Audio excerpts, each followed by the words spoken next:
everyone, my name is Paul Third, and finally I can recommend a budget audio interface for mixing on headphones, and it comes in the form of the Topping E4X4.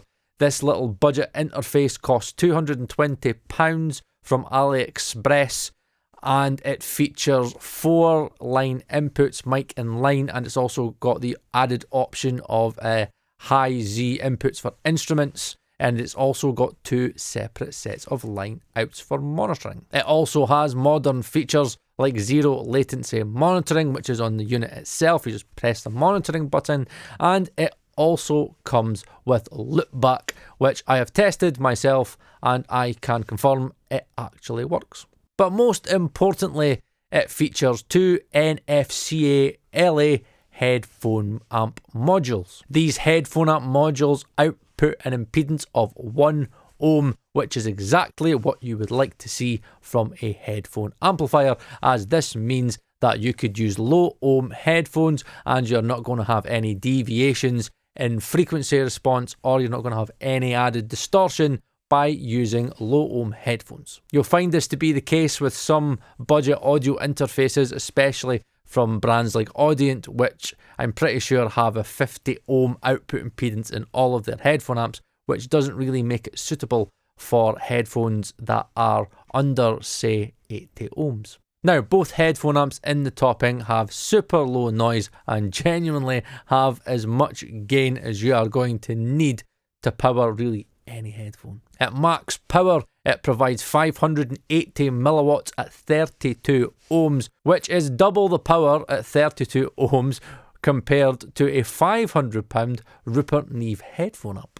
105 milliwatts at 300 ohms and 55 milliwatts at 600 ohms. Now, this form of power is double the amount of power that Topping's own separate DX1 portable DAC amp provides, and not only does it provide more power than, say, a Rupert Neve headphone amp, it does that with less distortion. It has a THD plus noise of around -100 dB. Now, you may be wondering, Paul, where are all the specs and all the geeky stuff? All of this has already been done by Julian Krause. I will leave a link to his video review of the Topping E2X2. The E4X4 is just the big brother. It's got all the same parts, all the same specs, but it's just got more ins and outs. And I will also leave a link to the review that Amir done from Audio Science Review, which covers even more measurements. In a nutshell, it's got super clean preamps, and it's got super linear ADC. The ADC is that good, it actually measures basically just as good and is Apollo X16. So with the extra 2 line outs that you've got, you could connect the other 2 line outs to analog gear quite easily and you'll get pretty good linear results. In regards to the digital to analog conversion, I put it through the Calais before I got the Atmos setup in, and I'd done it in stereo, and I was pleasantly surprised. To my ears, it basically just sounds very similar to that, like say, of an ID44.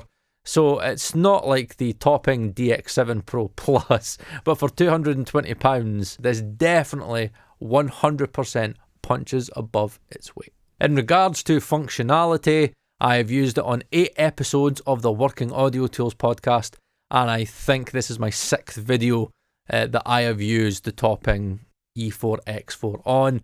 The software's great, the loopback function is really easy to do. I'll leave a link up here to an episode of the Working Audio Tools where I used the loopback function, where I went over my kind of pre-mixing template for drums. This is honestly a great feature that I think every single modern interface should have. The Apollo range doesn't do loopback. Well, you can do it, but it's very, very convoluted. That's really easy. It's a couple of clicks. It works. Job done. In regards to the software, it's very, very easy to install. It works on Windows and it works on Mac flawlessly. I've recorded in the DAW with it. I've recorded it through Riverside for the podcast, and everything that I've connected it to, the drivers work seamlessly and it works as it should. In regards to power, it is bus powered, so it uses USB-C.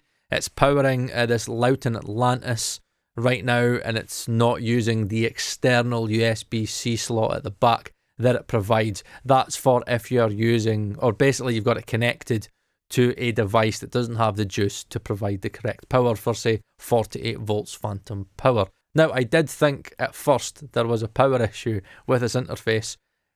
It turned out to be a very expensive mic that I was using. It wasn't the £220 interface that didn't have enough juice to power the microphone. It was actually the capsule and the technology inside it, and it's actually the microphone that was broke. So I genuinely don't have anything I could say that's bad about this interface. I think it's priced really well. All the preamps work. I plugged guitars into it. I plugged bass into it. I tested all the inputs. I tested all the outputs. I ran some analog gear through it and it worked. However, what I will advise as a last point is that the only place you could buy it just now is from AliExpress. Topping is from China, and I don't have much experience in regards to their customer service. However, I am a long-time user of Topping. I've got a Topping DX7 Pro Plus. I've got a Topping DX1. I've got a Topping L30 Mark II in the live room, and everything has been working. All the drivers have been working. I've never had any issue. I actually had the original L30, sold it, upgraded and got the L30 Mark II. So every piece of Topping gear that I've had is still working to this day, and I use them all the time. And for anybody asking, I did test the headphone amps through every headphone that I had. Low ohm, high ohm, dynamic, planar, IEMs, and there was no issues. And for anybody asking, I wasn't paid to do this. I contacted Topping myself because I was interested to see if this was going to be the first budget interface that had really high quality headphone amps. In my opinion, they sound better than the Topping DX1. They sound better really than any other headphone amp in a budget interface on the market right now. I even compared them to the Apollos. I compared them to Audient. I compared them to even the Presonus Revelator IO24 that I was using for the podcast. And even just listening to the difference in Ed's voice, I was like, holy shit. It reminded me the importance of why having really good headphone amps is so important in modern budget interfaces. To get that type of headphone amp quality in a fully functioning interface, you would be going up to, say, like the RMEs and probably the Neumann MT48. Like you're talking a lot of money. It is a risk buying it from China. I understand that. Again, I don't know the refund policy. I don't know the returns policy. I don't know what their customer service is like. So it is a little bit of a risk. But I can vouch for their products. I use them all the time, every week. So there you have it. Finally, finally on this channel, I have a budget audio interface that has good headphone amps in it. Hallelujah. Thank the Lord. And there you have it. My name's Paul Third, and I'll see you again